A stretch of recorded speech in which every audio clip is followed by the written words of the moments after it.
আজকে খুব ভালো একটি আলোচনা করতে চাই, প্রস্রাব ঝরে যাওয়া। সাধারণত প্রস্রাব ঝরে যাওয়া বিভিন্ন বয়সে হতে পারে।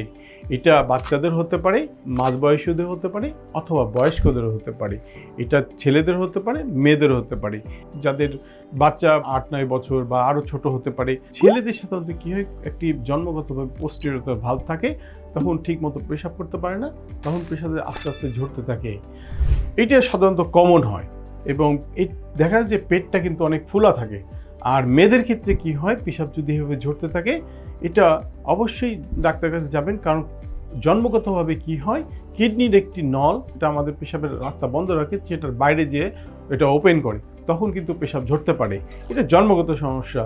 আর সাধারণত মিডিল বয়সের যে অনেক সময় পেশাব ঝরতে পারে, যাদের পেশাব করতে কষ্ট হয়, পেশাব জমে থাকে, আস্তে আস্তে ঝরতে থাকে। আর বয়স্কদেরও কিন্তু এই সমস্যা হতে পারে। এই বয়স্কদের সাধারণত প্রোস্টেট গ্ল্যান্ড বড় হলে এটা পেশাব করতে না পারে, ঝরতে থাকে। অথবা নিউরোজেনিক মিন যারা স্ট্রোক করে, ব্রেন স্ট্রোক করে, তারা কিন্তু তাদের এই পেশাব ঠিক মতো করতে পারে না, পেশাব জমা থাকে, তারপর পেশাব ঝরতে থাকে। তো এখন আমরা সাধারণত যদি জন্মগতভাবে সমস্যা থাকে বা ছোট বয়সে থাকে, তাদের কিন্তু আমরা রোগ দ্রুত নির্ণয় করে চিকিৎসা করতে হবে। এটা বিভিন্নভাবে রোগ নির্ণয় করা যেতে পারে, আলট্রাসাউন্ড, সিটি স্ক্যান, অথবা পেশাবের রাস্তা দিয়ে ছেলেদের ক্ষেত্রে আমরা একটি এক্সরে করে দেখতে পারি। আর মাঝবয়সী যাদের আছে তাদের আমরা দেখি কোথাও ব্লক আছে কিনা।